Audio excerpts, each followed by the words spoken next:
I've titled this lecture, Revolutions, Tyrants and Wars. It sounds like a terrible title, but that's exactly what it's about.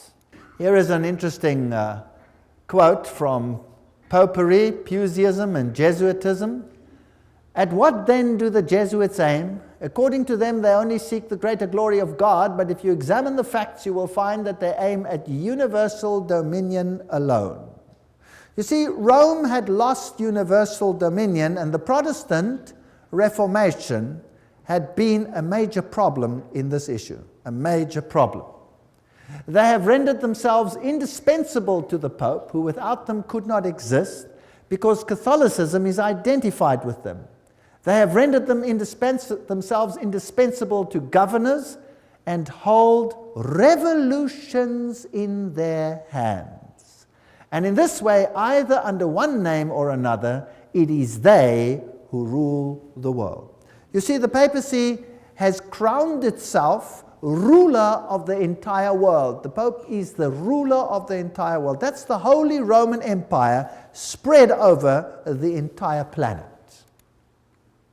Well, if we have a look at a century of revolutions starting from 1750 to 1850, we'll see the American Revolution in 1776, and we can ask the presidents that then ruled, who do they think were responsible for this revolution?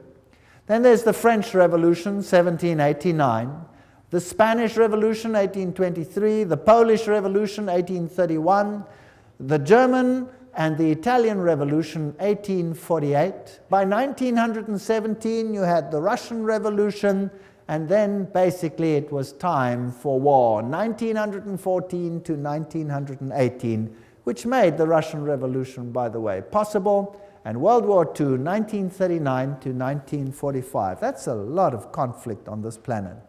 How much blood did not flow on this planet as a consequence of these revolutions? And why? Because one power wanted absolute control. And the Bible says the dragon gave it its power so that everybody should be subject to that power and to none other. Well, let's have a look at a brief chronology here. In 1717, we're dealing with this time period of terrible, terrible conflagration on this planet. The Masonic Grand Lodge of England was founded.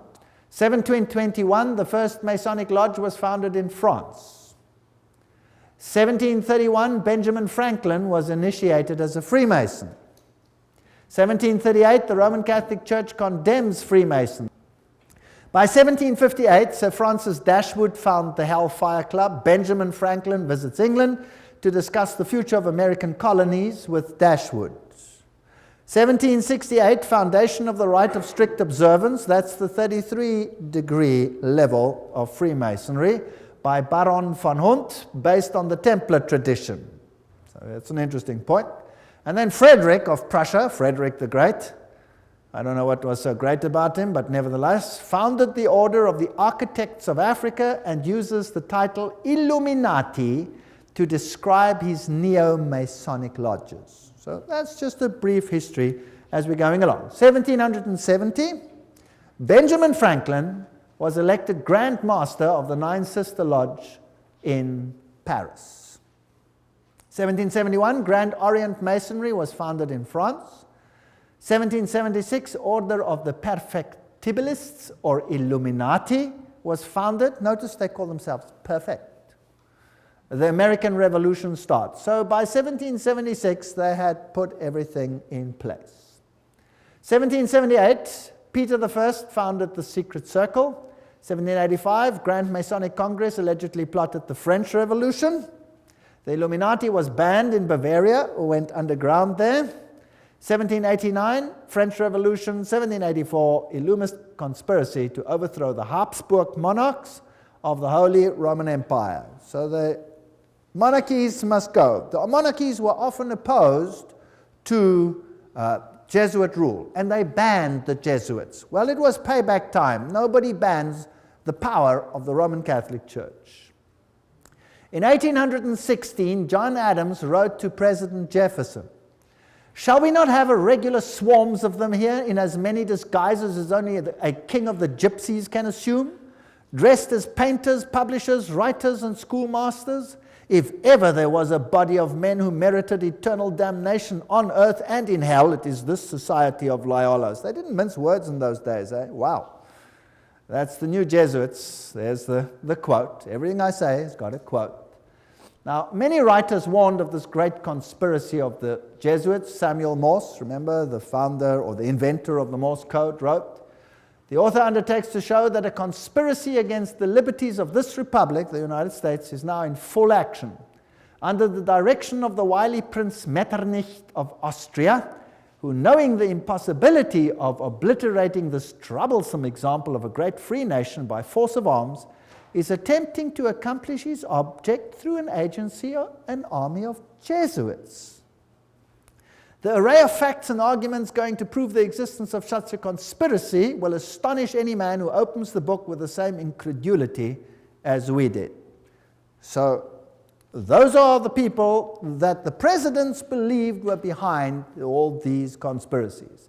President Abraham Lincoln himself said the Protestants of both the North and the South would surely unite to exterminate the priests and the Jesuits, if they could learn how the priests, the nuns, the monks, which daily land on our shores under the pretext of preaching their religion, are nothing else but emissaries of the Pope, of Napoleon III, who was a high Freemason, of course, and other despots of Europe, to undermine our institutions, alienate the hearts of our people from our Constitution and our laws, destroy our schools, and prepare a reign of anarchy, here as they have done in Ireland, in Mexico, and in Spain, and wherever there are any people who want to be free.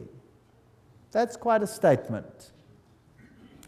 50 years in the Church of Rome, the priest Father Czenicki wrote, he used to be a Catholic and then became a Protestant. "This war would never have been possible without the sinister influence of the Jesuits.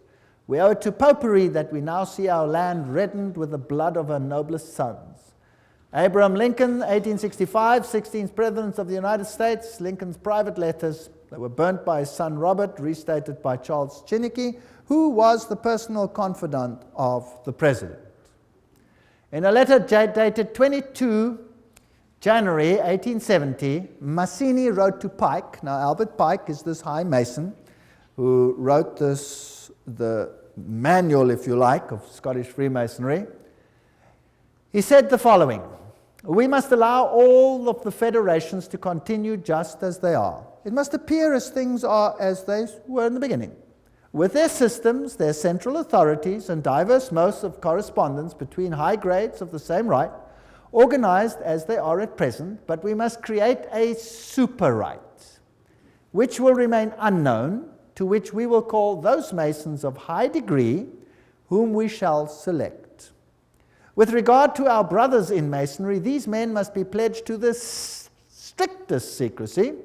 Through this supreme right, we will govern all Freemasonry, which will become the one international center, the more powerful because its direction will be unknown." Now, Albert Pike wrote a letter to Mazzini, and that was dated August 15, 1871, in which he propagated that there should be a world order, a one order where all nations are under the control of one central organization. And in order to achieve this, they planned the First World War, to overthrow the power of the Tsars in Russia, protector of orthodoxy, and bring about an atheistic communistic state. Did that happen? The Second World War, that's also written long before the event, to originate between Great Britain and Germany, to strengthen communism as antithesis to the Judeo-Christian culture, and bring about a Zionist state in Israel. Did it achieve this objective? Yes? In fact, after this war, Israel, in its present form, was reinstated under the protection of Britain. And then, interestingly enough, a Third World War, a Middle Eastern war involving Judaism and Islam and spreading internationally. Well, here's another quote, just in case people don't like that quote. Mazzini with Pike developed a plan for 3 world wars so that eventually every nation would be willing to surrender its national sovereignty to a world government. The first war was to end the Tsarist regime in Russia, the second to allow the Soviet Union to control Europe, the third World War was to be in the Middle East between Muslim and Jews and would result in Armageddon. Interesting. Now, how were they going to do it? Let's read what Albert Pike wrote about these wars and how they were going to be unleashed. He wrote, quote, "We shall unleash the nihilist and the atheist," so the destroyer and the atheist, "and we will provoke a formidable social cataclysm which in its horror will show clearly to the nations the effect of absolute atheism. Origin of savagery and the most bloody turmoil. Then everywhere the citizens obliged to defend themselves against the minority of revolutionaries will exterminate these destroyers of civilization, and the multitude, disillusioned with Christianity, will receive the pure light through the universal manifestation of the pure doctrine of Lucifer. The destruction of Christianity and atheism, both conquered and exterminated at the same time." Wow, what a clever plan. So you rub the two systems which you create up against the other. You create atheism as an antithesis to the Judeo-Christian culture. You have these two clash until they rub each other up, and then out of that you will get a new world order where you have a new religion which is far more esoteric and actually honors Satan. Isn't that a rather clever plan? Well, it's very successful. That is why Ordo ab Cao is the verse, if you like, that Freemasonry uses. This is one of their documents, remember, that I photographed in a Masonic lodge. And Weishaupt is the father of Jacobinism. You will remember that we spoke about that in Revelation chapter 11. And Jacobinism was the power that propagated the French Revolution. And we did this in Revelation chapter 11, where the Bastille was stormed, liberty leading, the goddess of reason was enthroned instead of Christianity. So Christianity was removed and another reign began. The monarchy was deposed, and Louis and his wife lost their heads, the beheading of Marie Antoinette, and that put an end to that monarchy. Then Robespierre, he headed the Jacobin clubs, and a reign of terror commenced, which in its bloodshed and its violence rivals anything that we have seen to date. The great philosopher, if you like, of the French Revolution was Voltaire. Now you can look it up in any Encyclopedia Britannica. They will tell you who Voltaire was. He was a Jesuit. They will say, of course, he was a renegade Jesuit that left the Roman Catholic Church to write against it. No, no, no. He was just playing the role perfectly, because they were setting up an antithesis. Do you remember the promise that a Jesuit makes? That I will take either side and do it perfectly, as long as in the end the Mother Church wins. The social contract: man is born free and everywhere is in chains. One man thinks himself the master of others, but remains more of a slave than they are. That's true. But what if you created the slavery in order to create the misery, in order to create the revolution? Isn't that possible? So the philosophers come together and they write a new constitution for this planet called Human Rights. The Declaration of Human Rights, 1798. Declaration, Human Rights. You have the all-seeing eye of Lucifer. You have the serpent with a tail in the mouth, the life-giving serpent, the eternal serpent. And you have this funny little Jacobin hat over there on the end of the spear. If you look at the whole thing over there. And then you have this bundle of rods tied together, which are called what? Do you remember what they were called? Fasciae. Fasciae. Bundle of rods tied together. And on top of the fasciae, you have this funny little hat, which was the Jacobin hat. And that's what it looked like. There's a better representation of, also known as the Phrygian cap, once worn in ancient Rome by emancipated slaves as a mark of their freedom, and adopted in the Revolution as the red cap of liberty. Well, that's what they tell you. That's for the Goyim. Let me tell you what it really is. There it is. This is the god Mitra. And there he is slaughtering the bull. And he's using a dog, a snake, and a scorpion, which has got hold of the more delicate parts of this bull. And he's destroying him with unclean animals. This is a war against Christ. Now let's have a look on the side. What does his hat look like? It's the Phrygian hat. So this is Mithraism. And Catholicism is Mithraism. Mithraism was the religion of Persia, it was the religion of Rome, and it is the religion of the Roman Catholic Church. There are 7 grades in Mithraism. The highest grade is called Father. And then you got a congregation. Now, who in the Catholic Church has a congregation and is called Father? The priest, right? And he could be a member of various groups, and so can Catholic priests. They can be whatever. They can be Jesuits, they can be Franciscans, they can be Dominicans, they can be members of various other orders as well.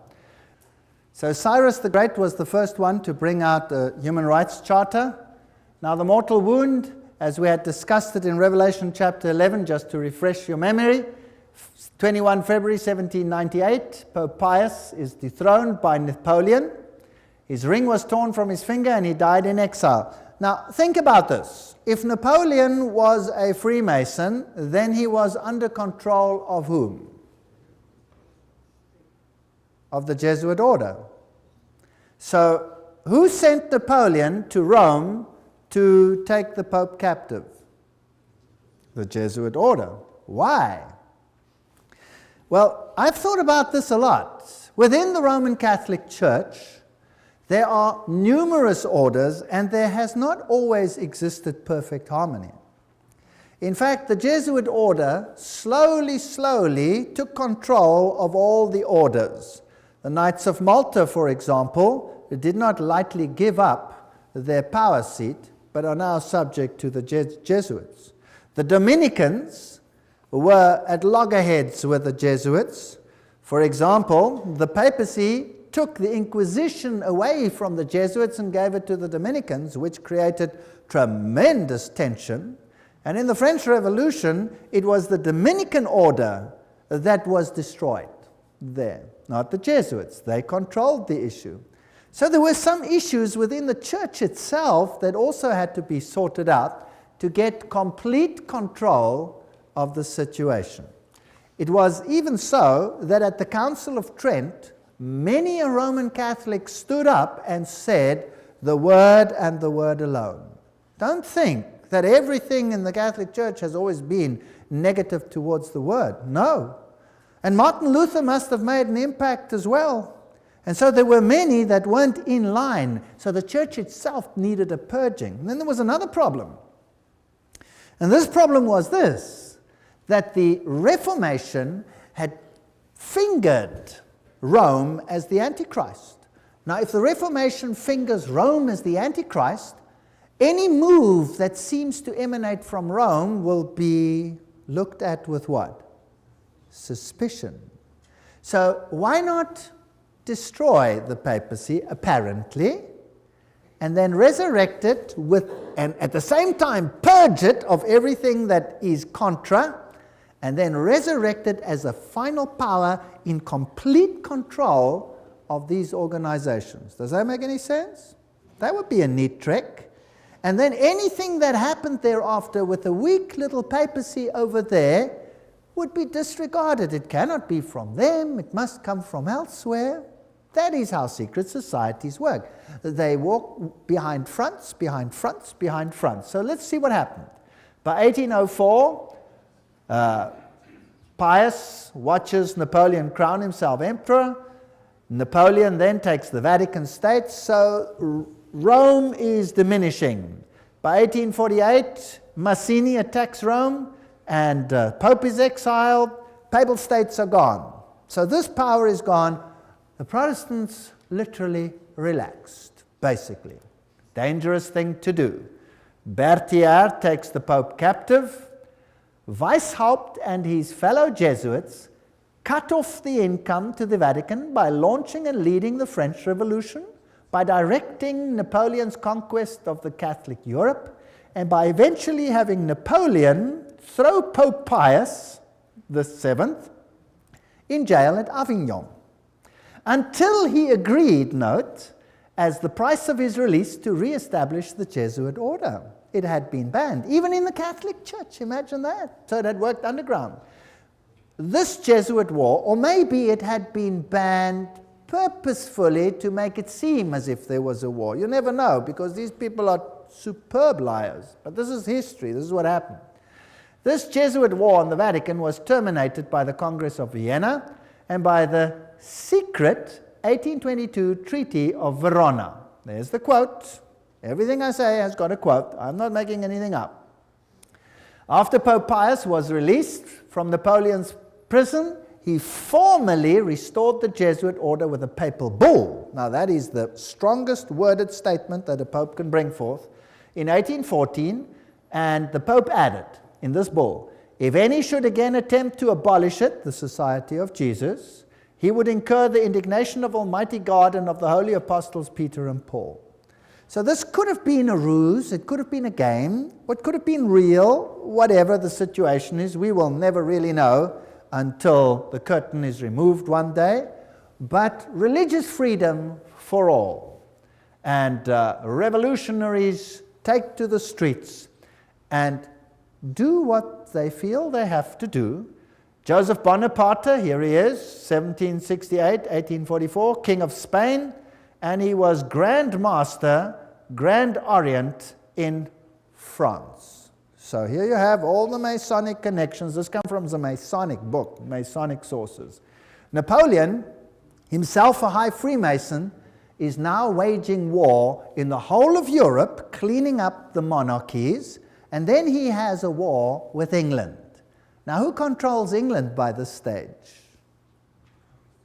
The Freemasons. So we have a Battle of Waterloo, and these are the generals that fought on the two sides. Michel Ney and E. von Grouchy, they are on the side of Napoleon. High Freemason, Napoleon, High Freemason. On the other side, you have General Blücher. Those who are German will know a statement that goes, "Ran wie Blücher an der Katzbach," which means, General Blücher at the river Katzbach, he gave Napoleon blazes. High Freemason. And G. von Schnarrenhorst, High Freemason. They were all Freemasons. So this war, was it really a war, or was it a planned war? Now, who are the orchestrators of the First World War? Well, there he is, Kaiser Wilhelm I. What has he got on? This comes from a Masonic book. He's got his Masonic apron on. He's a High Freemason. That's what he was. Here is Kaiser Friedrich der Große. There he is, with his Freemason regalia from a Freemason book. They're proud that these kings were all Freemasons. So the whole war situation is being planned by Freemasons, who are being run by who? By the Jesuits. Now let's have a look at America quickly. Here is this grand building, the Capitol. There is the foundation stone, and it says, laid Masonically, September 17, 1932. Okay, so by that time, America was ruled by Freemasonry. Of course, the people are totally unaware. The institutions continue as before, but they are all being infiltrated. If you look at the architecture, the eagles, the symbolism, what you have is sun worship. You have Mithraism displayed here. The street plan of Washington is Masonic. You have the upside-down goat of Mendes in the street plan. Then you have the compass and the set square, and everything is in blocks of 13, and the Masonic temples are on the 13th Street, etc. The whole street plan of Washington is Masonically laid. So it's dedicated to Lucifer. Of course, the people are unaware of this. The White House is then built with this tremendous stela over there, the height of which is 555 feet. Not 666, that belongs to someone higher in Rome. This is 555. And isn't it interesting that 555 is the number that Hollywood uses? Have you ever heard when they say, what's the telephone number on any TV program or any one of those? Oh, it's 555, blah, blah, blah, blah, blah. Have you heard of that? It's dedicated to Hollywood. By the way, at Hollywood is the wood they use to make a witch's staff. So it's dedicated to Lucifer. It's witchcraft. But that's just besides the point. So here is the stela. Who laid these foundations? The Freemasons. So let's ask them what it means. Here is the Encyclopedia of Freemasonry. You're going to get a better source than that. Obelisks were originally erected in honor of the sun god. The connection comes from the Egyptian worship of the phallus. So there stands a male, whatever, in the White House. So we don't have to go. It's dedicated to Osiris and to Isis. And anyway, that is the structure over there. The military structure is a pentagon, which is the high center of the pentagram into which, for example, 13 witches would step in order, 12 around one, in order to propagate a curse. So this is also a witchcraft structure. So it's just a building, but it has certain connotations. Then France, the one that has this new philosophy for a new world, sends a gift to the United States, the Statue of Liberty. So let's ask UNESCO what it means. UNESCO says the 7 rays emanating from Mitra's halo, there's the god Mitra, symbolize the triumph of the forces over the forces of darkness. Now, you must understand that Lucifer says that Michael and his angels represent the forces of darkness, that Yahweh is the devil. Isn't that terrible? You remember that? We did that.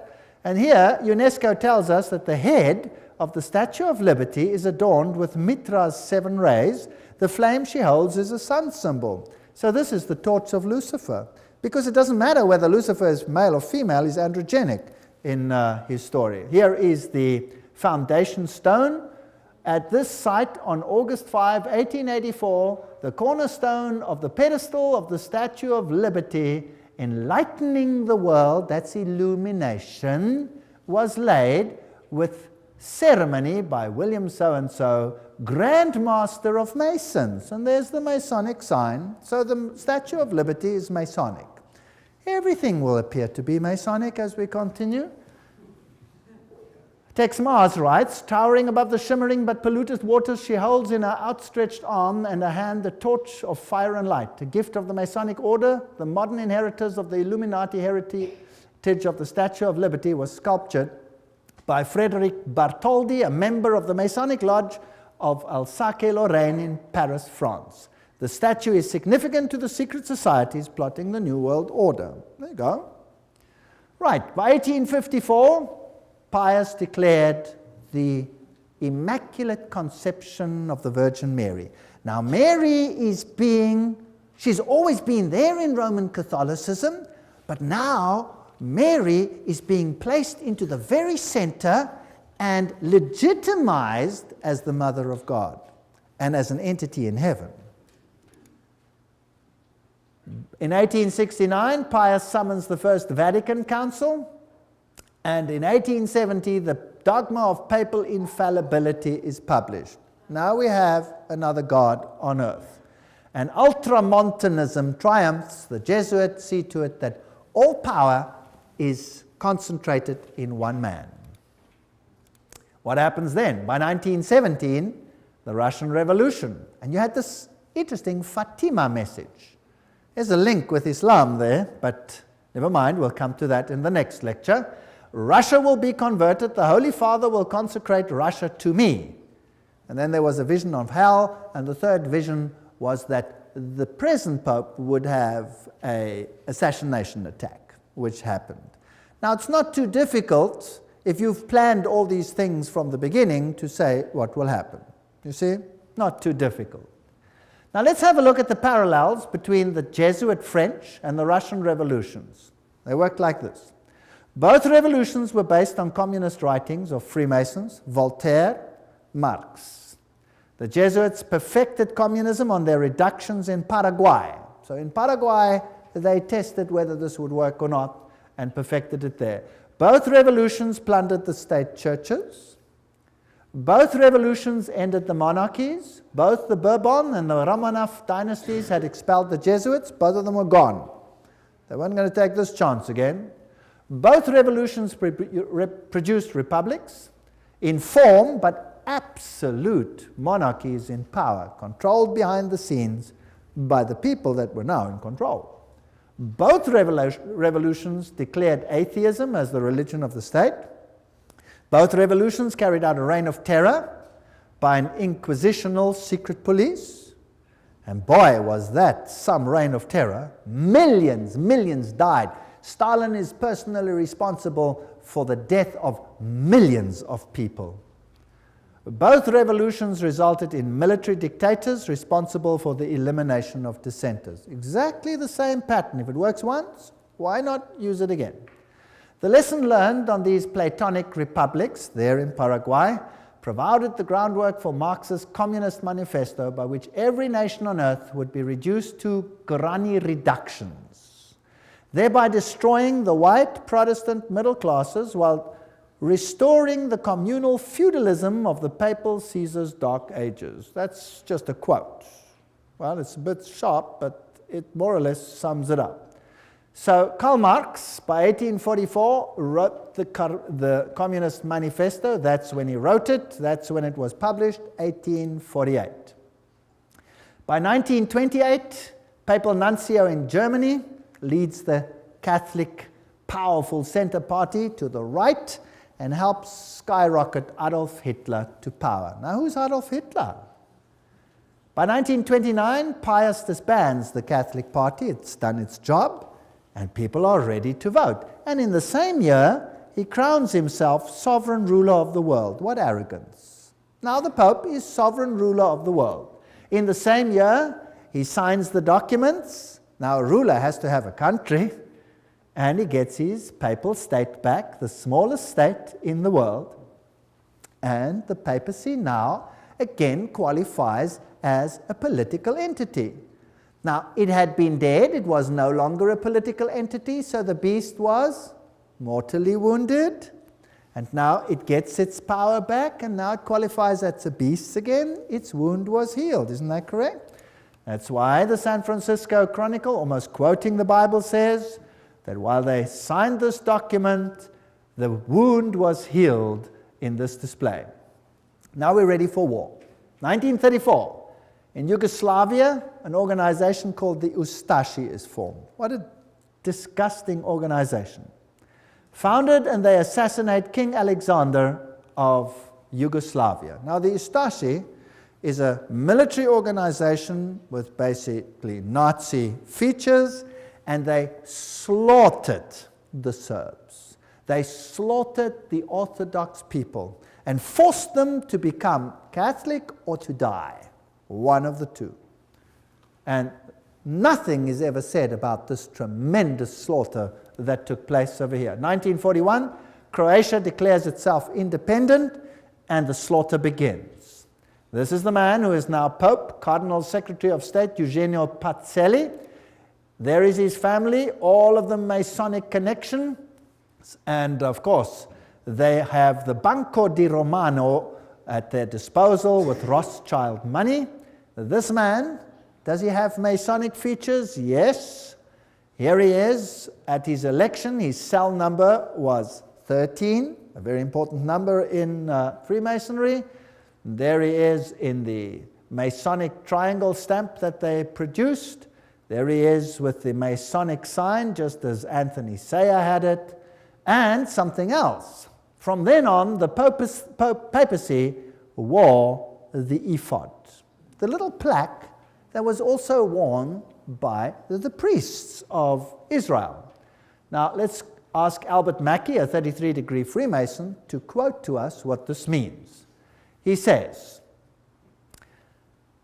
"The Grand High Priest of the Royal Arch Freemasonry from 1859, 1865 in the USA states in his standard work, this is him, states that the high priest of the royal arch officially wears the ephod. So who's the high priest of Freemasonry? And there is the Pope. Well, Pacelli visited the United States and conversed with this man, President F.D. Roosevelt. Now, this is a lodge picture which should never probably have been released, and they're probably very upset that it has been released, but it shows Roosevelt in his full Masonic regalia. And there it shows him with his fez on his head, and he's receiving a Masonic handshake. Note the Masonic handshake. And interesting fez, we will come to that in the next lecture, what that all symbolizes, why they are wearing fezes. And he appoints Myron Taylor as special envoy to the Vatican. Now, let's have a look at the Freemason political leaders in the United States, and I'm just quoting from various sources and web pages. There will be different ones here, so you can check it out for yourself, to show you just who's control at the moment. We'll just run through them quickly and see what degrees they are. Bill Clinton, 33 degree. Newt Gingrich, 33 degree. Bob Dole, 33 degree. Jack Kemp, 33 degree. Storm Thurmond, 33 degree. Colin Powell, 33 degree. Jesse Helms, 33 degree. Barry Goldwater, 33 degree. Al Gore, probably 33 degree.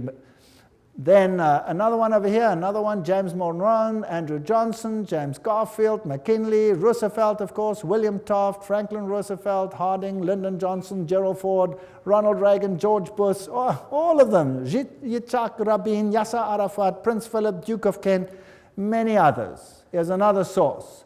Saddam Hussein, that's interesting, we'll have to come to him, 33 degree Freemason. Tony Blair, 33 degree. Gerhard Schröder, Prime Minister of Germany, if you like, President, 33 degree. Benjamin Netanyahu, 33. Yasser Arafat, 33 degree. Ronald Reagan, Gorbachev, Helmut Kohl, Shimon Peres. Helmut Kohl is also a committee of 300. Francois Mitterrand, 33, was Grand Orient Lodge, of course. Yitzhak Rabin, Willy Brandt, all of these old ones were Freemasons. Some more. Joseph Stalin. He was Illuminati. He was a member of the Grand Orient Lodge. Leon Trotsky, Grand Orient Lodge. Kissinger is a member committee of 300. J. Edgar Hoover, 33. Cecil John Rhodes, Aleister Crowley. Walt Disney was a 33 degree Freemason. Olive Palm, Al Gore, Tony Blair, Joseph Mengele. That's interesting. That's the mass murderer of the Nazis. He was Illuminati. Robert McNamara. You name it. They're all there. Billy Graham. Oops, sorry. Let's move on. Colonel John Glenn, Buzz Aldrin, everyone who's ever been up in space has to be a Freemason of the highest degrees. Edgar Mitchell, all the way through, Francis Bacon, Lord David Owen, all the negotiators, Richard Halbrook.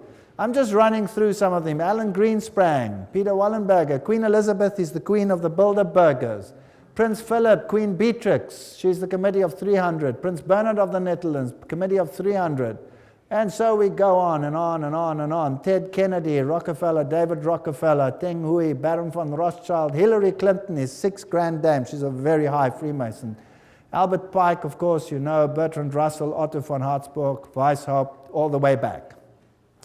Here is Edgar Hoover. President Dwight D. Eisenhower there honors him with the 33 Grand Cross at the special White House ceremony. They're not ashamed of any of this. Here are just about all the presidents of the United States in the presidential gallery of the lodge. I photographed this myself. I went into the lodge, I went into the presidential gallery, I photographed each one of these. And then, me? Not me. Anyway, there they all are as Freemasons. If we look at the American dollar, some very interesting things happened under the time of Roosevelt. There is this symbol on the dollar, there's that symbol. We haven't got time for all of this.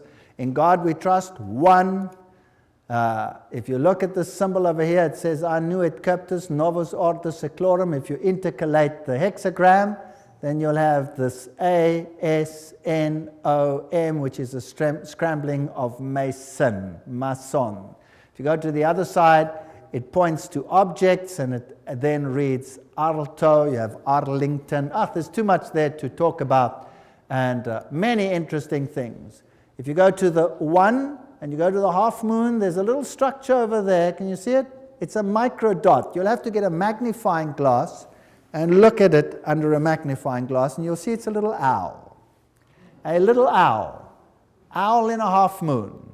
And this over here you'll see is a spider's web. There's a lot of symbolism over here. Now if you go to the ancient coins, you'll see that the deities were associated with the owl, and you will see that when we went to the Bohemian Grove, what did they worship there? The great owl of Bohemia, and you saw the presidents of the United States bow down to the owl of Bohemia. Quite a scary business. Now, looking at this symbol, you have the all-seeing eye of Lucifer. It is not yet on the base of the triangle. When it is placed on, he will have his kingdom. But that is Lucifer, annuit coptus, he God, novus order seclorum, new order of the ages. There are 13 levels over there. The bottom one is the date of the founding of the independence of the United States, but it is also the founding of the Illuminati. You have the spider's web, symbol of the new age. You have over here the band, the ribbon of Lucifer. You will see it over here in this Roman Catholic Church, where you have Anubis, the phoenix, symbol of Jupiter, the god Jupiter, and the skull and crossbones, and there you have the ribbon. You see it? Associated with Jupiter. That's on the flame. And all of these symbols tell us one interesting story. On the other side, you have this symbol.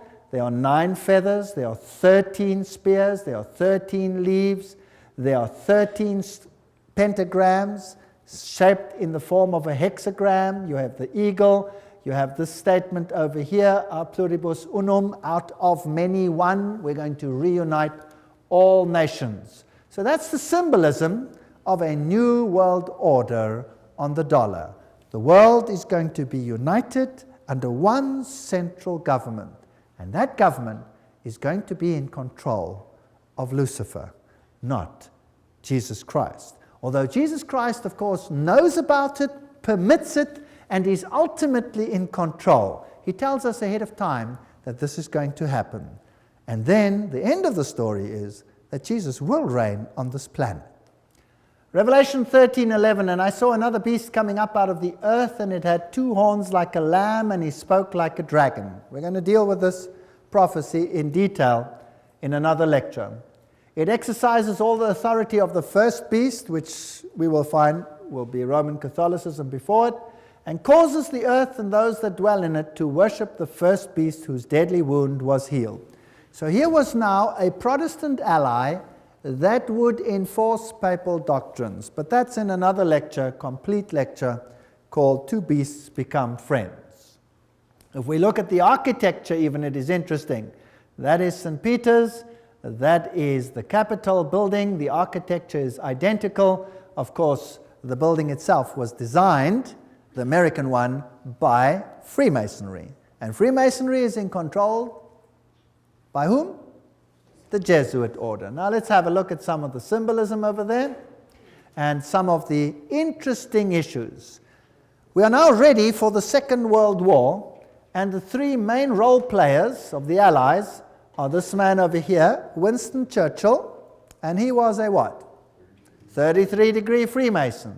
We saw Roosevelt in his full Masonic regalia. He was a 32 or 33-degree Freemason. And then we have Stalin, who was, of course, Grand Orient member, so 33-degree Freemason. They're all on one side. Extract from a report by Ambassador Harriman in Moscow to the State Department, June 30, 1944. Stalin paid tribute to the assistance rendered by the United States to Soviet industry before and during the war. He said that about 2/3 of all the large industrial enterprises in the Soviet Union had been built with United States help or technical assistance. The other third had been Britain. So who built the USSR? Who built it? The West. The West financed it and built it. Here you can see Winston Churchill in his Druid Masonic Lodge with all his Druid fellows around him. So these are genuine facts. This isn't just conjecture. What about the other side? Hitler. Hitler said, I learned much from the order of the Jesuits. Until now, there has never been anything more grandiose on earth than the hierarchical system of the Catholic Church. I transferred much of this organization into my own party. The SS was constituted according to the Jesuit principles. Himmler, head of the SS, was closely associated with the Jesuits through his father and brother. Hitler said of him, I can see Himmler as our Ignatius of Loyola. And Joseph Goebbels was also a trained Jesuit. So, the two sides, who controls them both? The same parties. This is called thesis, antithesis. Goebbels, Himmler, these people were Jesuits. They were fascists. Adolf Hitler, fascist, using the symbolism of the sun god. The Maltese cross, the symbols of the sun god. Here he is with Hindenburg himself, of course, a Freemason. This thing is all entirely planned. Gaining the youth on his side. One of the principal Catholic personalities to help Hitler to power was Franz von Papen. And Franz von Papen, of course, leader of the Catholic Party, helped to skyrocket Hitler to power. So the Catholic Church skyrocketed Hitler to power. And these are posed pictures. They have Masonic meaning, but we'll get to that later. The Reichsadler, chosen as the symbol, Masonic symbol. And the supposed happy alliance in the beginning, which then deteriorates. Here you see the salute with the Masonic activities associated with it. Here he is together with the church leaders. And here you can see the cardinals giving the Heil Hitler salute. So the church was very much involved with the Nazi movement. There is a bunch of cardinals giving the Heil Hitler salute. The Pope and the Führer, you will recall that even to this day there is tremendous anger about Pope Pius having now been declared on his way to sainthood because of his connection with the Nazi movement. Well, here is the new Reichsbischof Ludwig Müller, the Protestant one, who greets Adolf Hitler with a nice handshake. The previous one, the previous Protestant bishop, no longer lived because Adolf Hitler had him executed. So this one must have been a puppet on the religious side. So the Catholics and the Protestants next to each other. Now understand the war. Let's think about the war. Who is the problem in terms of the Roman Catholic Church? Firstly, the Orthodox Church in the East had been a problem. The First World War sorted that out. The Tsar had been removed, and the Orthodox Church had been subjected, as were all the churches, to make it look right, by atheistic communism. But the leaders of communism were all Catholics. In fact, I have traveled in many of those countries, and the old people all told me, now we understand why the leaders of the communist regimes, why they all attended the Catholic Church. Why, if they were all atheists, were they such good Catholics? Well, this mighty army is built up, but Germany is divided. The north of Germany, and particularly the east of Germany, is all Protestant. They're Lutherans. And they are skeptical of the papacy. Whereas the south of Germany is all Catholic. In the Orthodox countries, like the entire USSR, you have the Orthodox Church controlling the mindset of the people. Now, since the takeover of communism, that has been reduced or subjected, and the Orthodox Church has been subject to the state.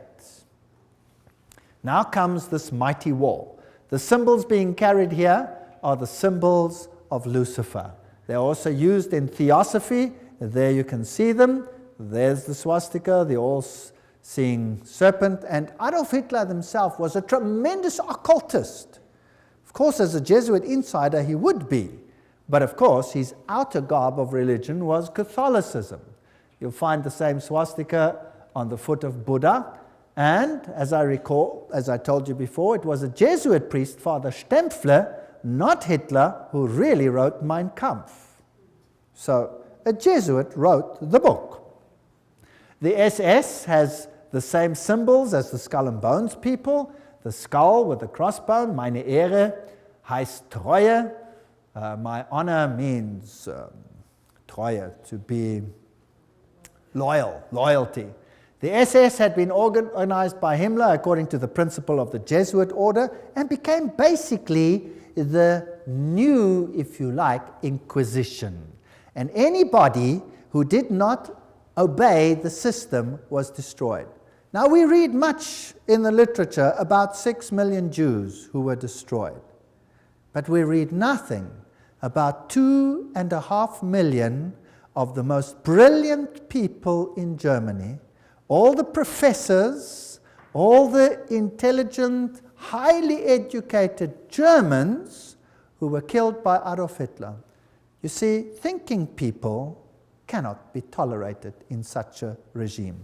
Downgrade the mindset. We must have serfs and elite, Goyen, catechumens, cattle, and then the super illuminists. How irritating. Remember that the Jesuit magazine, Civiltà Cattolica, house organ of the Jesuits, says quite frankly, fascism is the regime that corresponds most closely to the concept of the Church of Rome. Fascism is fascinating, excuse the pun.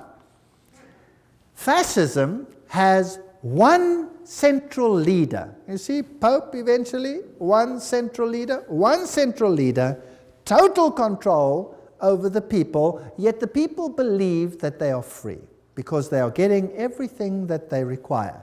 Unlike communism, they may have property rights, but the property rights are qualified, and I'll come to that in a later lecture in case you are duped into that. Now here are these fasciae. Let's have a look at them. The bundle of rod accompanied by an axe or a spear, which symbolizes power over life and death, carried by the Roman official as symbol of authority. Under the Republican conflict or praetor, starting on an expedition, he took his vows on the Capitoline Hill, where the Vatican sits today. This is very symbolic. He acclaimed imperator, in other words, a leader by his troops. He decked his fasci with a laurel, and on his return deposited the wreath upon the Capitoline Hill. Everything leads to Rome. Fascinating story. So where you find the fasciae, you must know that Rome is behind it. Fascist regimes use the fasciae. So fasciae can look like that with an axe, or the axe can go through, or it can be a spear like it was in the French Revolution. These are fasciae. Now, where do we find the fasciae? Well, in 1888, campaign poster of incumbent President Grover Cleveland, Benjamin Harrison defeated them, but later he won. Cleveland was re-elected to a non-consecutive term. There his eagle is standing on 2 fasciae. See it? Fascism, hidden in the United States. Do you know the United States should be as far as the East is from the West from fascism, isn't it? Well, isn't that fascinating? The US Capitol building, if you go right to the tippy-toppy, that's what you have. Fasciae, fasciae, fasciae, fasciae. So the United States eventually is going to become a fascist state. Nobody would have believed that 50 years, 100 years ago, 10 years ago, maybe not even 5 years ago. Today, what does it look like? Is there mighty state control over every single one, just like in the times of the SS? If you move, is there a new law coming out which will watch the people of the state? Yes or no? Yes, Patriot Bill, have you heard of that? All kinds of interesting laws coming out. Now, what type of government is that? Interesting. There it is. Did you know that the fasciae here, fasciae behind the rostrum podium of the House of Representatives in Washington, D.C., Note the back of the chair resembles a golden axe. There it is, the axe and the fasciae. So they knew this all along. They're just waiting for the opportunity, biding their time. Ancient Roman coins with the fasciae.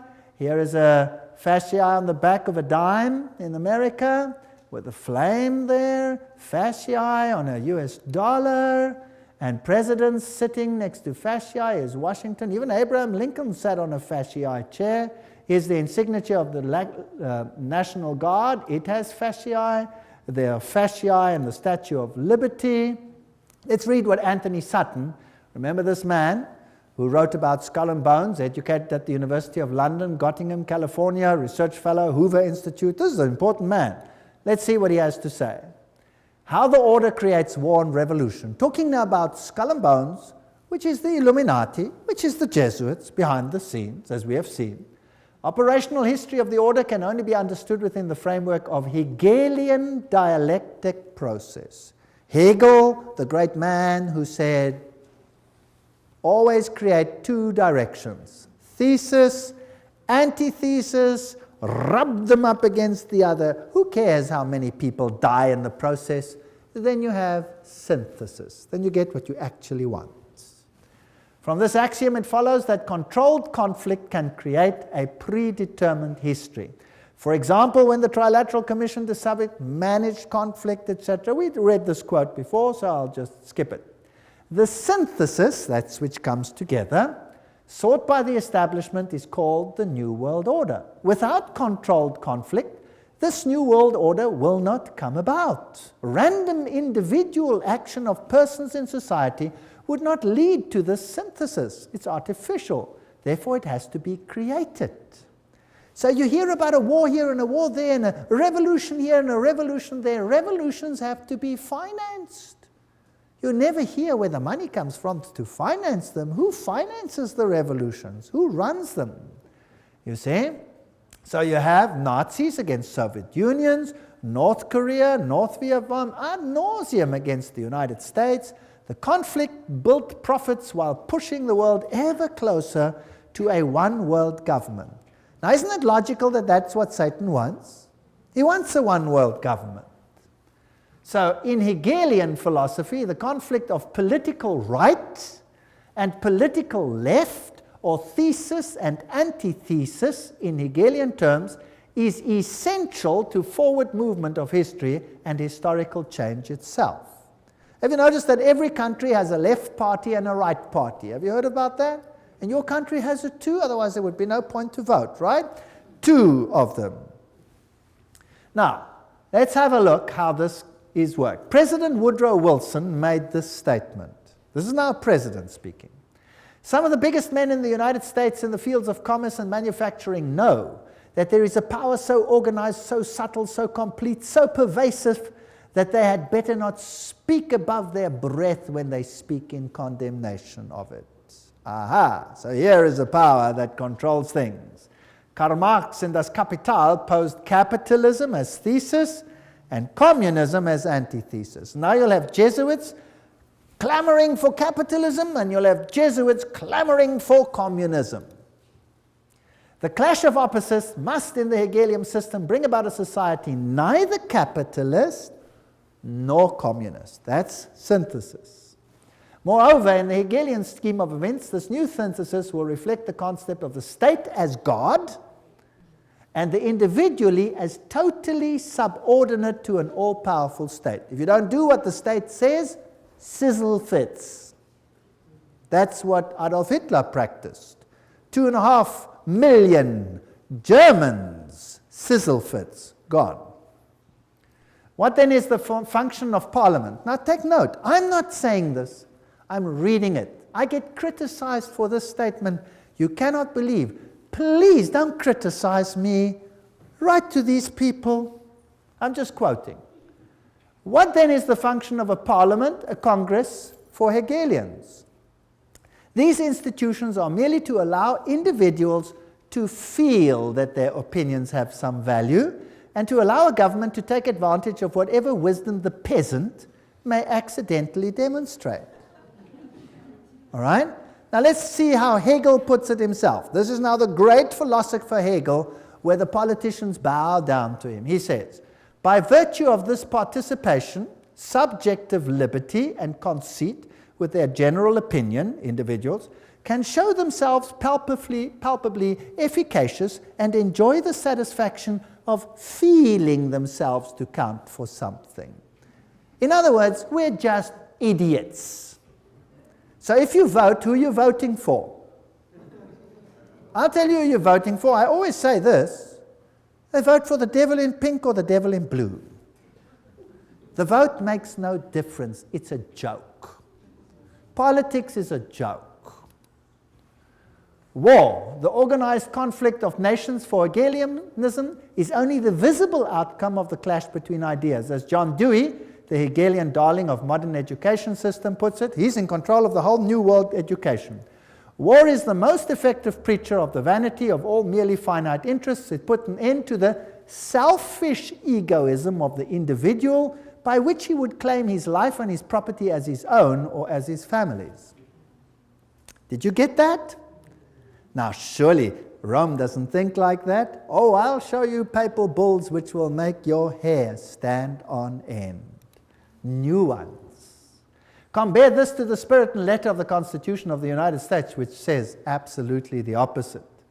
All right? So for these elitists, the state is supreme, and a self-appointed elite running the state acts indeed as God on earth. The rest are catechumens, cattle, goyim. College textbooks present war and revolution as more or less accidental results of conflict, but they're never in Western textbooks will you find the evidence that revolutions need finance, and the source of the finance, in many cases, traces back to Wall Street. Operational vehicles for conflict creation, the key to modern history is in these facts. The elitists have close working relations with both Marxists and Nazis. They play on both sides because what they have created is just a game. In this memorandum, we will present the concept that world history, certainly since 1970, reflects deliberately created conflict with the objective of bringing about a synthesis, a new world order. So let's have a look how it worked. Here's the order. The thesis is Marxist Russia, Second World War now. The antithesis, Nazi Germany. Who financed them? Who financed the Russians? Guarantee Trust Company. Who financed the Nazis? Guarantee Trust Company. And then you have Harriman, formerly of Harriman and Company, etc., etc. Same people over here. Harriman, Nazi interests. Same people finance both sides. Then you have the Bolshevik Revolution, 1917 and 1933, Hitler's ascension to power, conflict between the two, tremendous profit, and the result, post-World War II, United Nations as the first step to a new world order. There you have it. Beautifully. Financed by the same sides.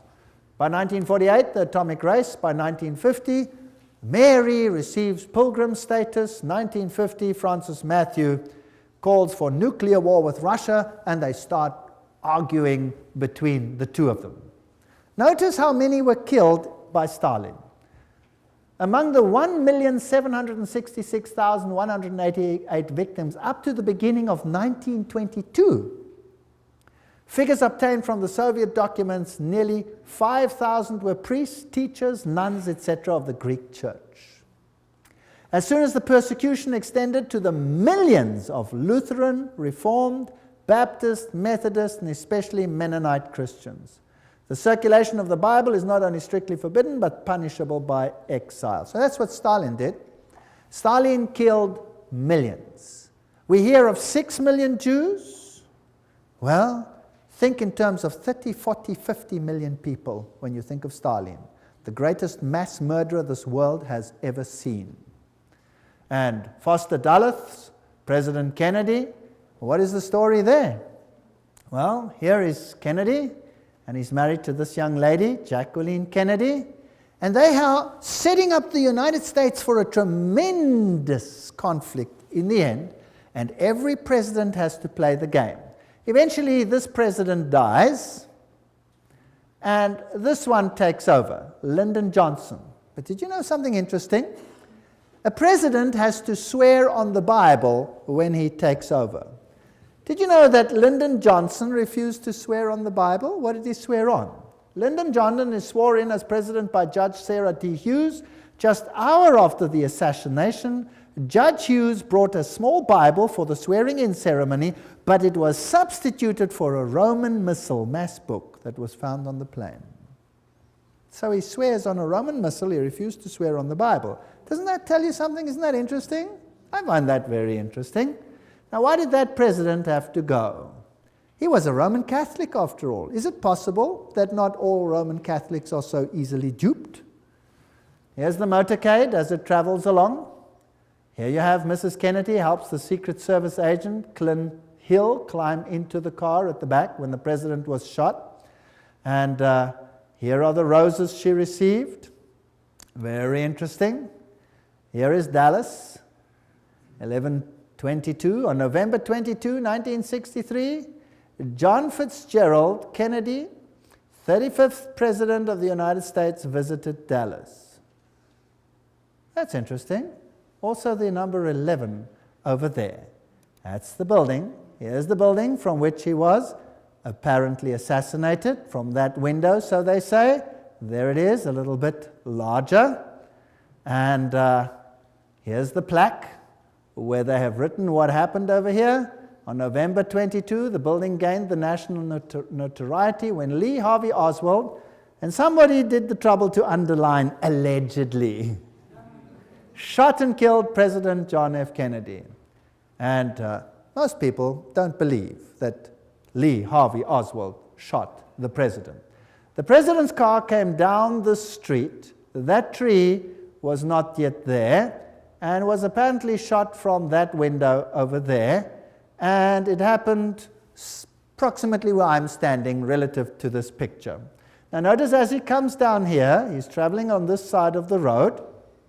And imagine hordes of people standing on either side. And here is a little uphill. And when you go further into the hall over here, there was a picket fence. And if you looked from the picket fence, you could look down onto the street. And apparently, when the shots were fired, over 100 people, including the police, didn't run this way, but ran up this embankment towards the picket fence. Now, why did they run to the front of the president and not from behind the president? Apparently, they say, Lee Harvey Oswald shot him from behind, and he was the only one who shot, and he shot from behind, and he hit him over here. A very, very fantastic shot, by the way, if it is so. It only has a little problem. The president's head didn't go forward, it went backwards, and it hit him here in the throat. And there was a small entry wound in the front and a huge one in the back. So from where was he hit? From the front or from the back? He was hit from the front. Not only that, there were shots from other places along the side, and there was an intercalation which all hit the president. There is even evidence that the driver himself, who happened to be left-handed, rotated and shot the president himself with a pistol as well. He had multiple shots. Of the witnesses that ran towards the picket fence, over 100 of them, almost all of them, except for one or two ladies who were ridiculed, were assassinated themselves. Is that not strange? Wouldn't you think that was strange if all the witnesses died strangely? Well, this is one of the biggest cover-ups that probably ever occurred. Here's the picket fence. And when you're looking there, that's how it was. Someone behind the picket fence would shoot. And this would be the view from the picket fence. I'm now pretending to be there. I took these pictures myself. And the cross would be there. So he would shoot the president at this short distance and hit him from the side front. Now it's interesting that the president's head jerked to his back and to his left. Bah, like that. That means that he must have been shot from the front side, right? Isn't that logical? All right, now am I saying this or is this public knowledge? This is public knowledge. And yet it is denied by government because they have one culprit, Lee Harvey Oswald. There's the place where he died, straight shot from the picket fence. Now, let's have a look how J.F. Kennedy died. Let's go back to that day in Dallas. The day was November 22nd, the time shortly before noon. At first, the crowds were thick, but as the motorcade approached Dealey Plaza, it was here that the motorcade violated the Secret Service's own rules. As the car turned, it slowed from 40 miles an hour to 7. It was precisely then that gunshots blasted out. For 6 seconds, the occupants of Kennedy's car were struck by bullets. Kennedy grasped for his throat. He grabs for his throat. Kennedy's head exploded, driven with great force backwards and to the left. Then and only then did the president's car accelerate and speed off. Lyndon Johnson, the new president, ordered a federal commission to investigate the crime. The Warren Commission had given us the official version. Lee Harvey Oswald had acted alone. But if all 3 shots had come from behind, then why did the president's head fly backwards? Why did so many people, including policemen, run not towards the book depository where Oswald was, but towards the picket fence? If the Warren Commission was right, why did so many witnesses claim to see something completely different from the official report? As many as 177 people died simply for knowing too much. The moment Kennedy was killed, a massive cover-up went into operation. Witnesses were threatened and many were killed. Ian Hill interviewed immediately afterwards. Shots rang out and he grabbed his chest. There was an interval and then 3 or 4 more shots rang out. By that time the motorcade had sped away. With us now is Gene Hill. He was closer to the president's car than anyone else at the time of the shooting. Ms. Hill is a Dallas grade school teacher and has feared for her life for the last 29 years. I understand that 2 men claiming to be Secret Service agents interrogated you after the assassination. What were you asked? They asked me what I had seen. I told them that I'd seen the president hit, that I saw a shooter from the knoll, and that I'd heard 4 to 6 shots. But they told me I didn't hear but 3 shots. Were you ever interviewed by the Warren Commission? Oh, yes. I was interviewed by Arlen Specter, who, well, he tried very hard to discredit everything I said. He accused me of all kinds of things, from like a shabby marital affair to seeking publicity to just downright lying. We found the real facts, and certainly no one in the intervening 25 years has disproved our basic conclusions. It was Specter who came up with the so-called magic bullet theory, which tracks one bullet going through both Kennedy and Texas Governor John Connally. The bullet was later discovered virtually intact on Connally's hospital stretcher. The truth, had it been known, had it come out, would have revealed there was a conspiracy. The conspiracy to kill the president needed a scapegoat, a patsy, someone who would take the blame. There were many things you weren't supposed to see, like the paraffin test given to Oswald. It proved conclusively that Oswald had not fired a rifle that day, or the spy camera found in Oswald's possessions, issued to him by the U.S. government, or Oswald's letter to a Mr. Hunt requesting his next assignment. The only Hunt we know of in this case is Howard Hunt of the CIA, who shared the same office with Oswald in New Orleans. The office belonged to Guy Bannister, formerly with the FBI. Not only was this address on Oswald's supposedly pro-Castro leaflets, but the account Oswald used to print the leaflets belonged to the CIA. Howard Hunt with the CIA, Guy Bannister with the FBI, and Lee Harvey Oswald, all in the same office.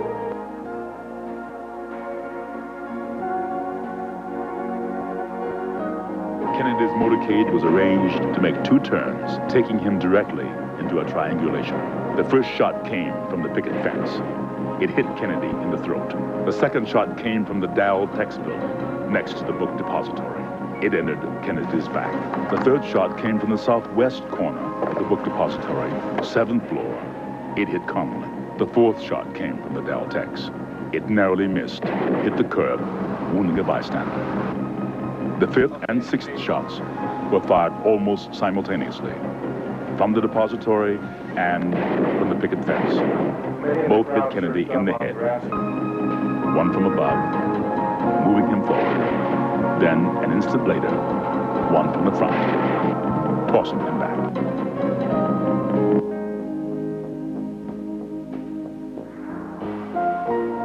Here you see the passenger in the front turning back, looking at the president. Instead of jumping back to assist him, he turns forward. The driver's now rotating. The weapon comes into view and he fires. You'll see this repeatedly in these sequences. Kennedy's been shot in the throat. He's leaning to his left.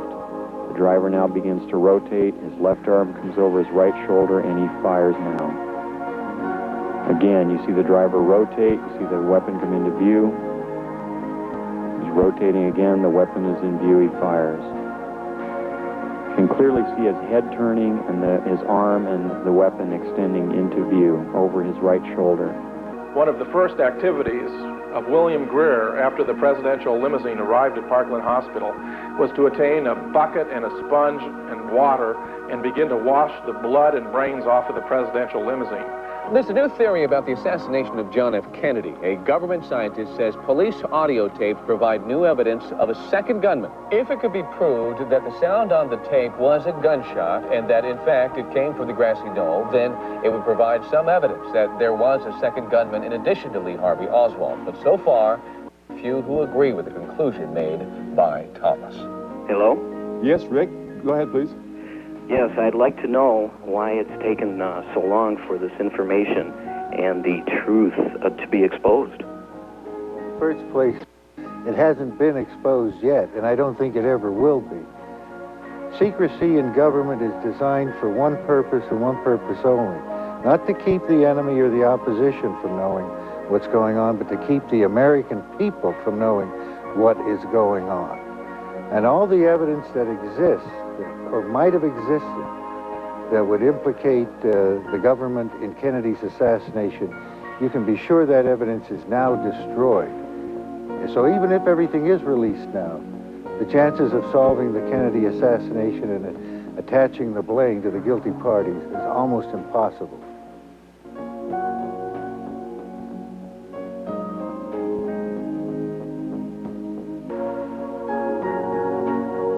Kennedy was changing the status quo. He decided he could no longer trust the CIA. He was transferring covert operations directly to the Joint Chiefs of Staff. Shortly after that, he fired Allen Dulles, who had been the Director of Central Intelligence since 1953. Kennedy continued to make enemies as he pulled back from world confrontation. He ordered U.S. troops out of Vietnam. This was an incident that took place. Well, you saw that driver rotate, if you could see it. It was very difficult. You could see his head go back. You could see all these things. Vatican Assassin says, but after the failure of the Bay of Pigs invasion, President Kennedy changed due to his betrayal by the Jesuit Council of Foreign Relations in the person of McGeorge Bundy. He sought to break the CIA into 1,000 pieces. Now, the CIA would be like the SS. Why break that? Then he called for a return to America's currency to the gold standard. That was a major problem that would stop the Federal Reserve. And another thing that he said, I will separate church and state. I think that was a big mistake that he made in the eyes of the Jesuits. Remember that Loyola said, finally let all with such artfulness gain the ascendant over princes, noblemen, and magistrates of every place, that they may be ready at our beck even to sacrifice their nearest relations and most intimate friends when we say it is for our interest and advantage. That's fascinating. We know, of course, that Jacqueline Kennedy was raised in a Jesuit convent, but let's leave it there. One of Nixon's main speechwriters during 3 whole years was Jesuit father, the Reverend John McLaughlin, who wrote Nixon's speeches at a salary of $32,000 a year, which was a lot of money at that time. And the next president, one of the next ones, Gerald Ford, there's his own signature, 33-degree Freemason. I took this picture myself in the Masonic Lodge. There he signs it, 33-degree Freemason. These people are not who they say they are. And when we look at him, and we look at these handshakes that they have, and the Holy Alliance between the papacy and the United States of America, this is, by the way, a signal picture, and Reagan appointed this man to be representative to the Vatican. So by 1987, Pope John Paul visits the United States. President Reagan meets him and he says, As you exhort us, we will listen. This is not separation of church and state. For with all our hearts we yearn to make this good land better still. The Pope is quoted as saying, I come as a friend of America and of all Americans, Catholics, Orthodox, Jews, all men of goodwill. Well, interesting. Here he is together. This, by the way, also a Masonic signal picture, but we won't go into the details. That's also a Masonic signal picture. We won't go into those details. How do they plan their trips? Let's ask them. Here's Ronald Reagan planning his trip to this president of Russia. And then in September, Gorbachev proposed a pre-summit meeting in Reykjavik, Iceland. Washington agreed. The astrologer fixed the time and the date of departure, and at 9:45 on October the 9th, Reagan flew to Reykjavik. For instance, if you have very bad Saturn, you should cultivate Jupiter so that... Wow. He's now acting like Nebuchadnezzar. Let's call the astrologers to tell us when this meeting should take place. You know, the 11th is a very important date. Presidents die on it. Buildings collapse on it. It's very interesting.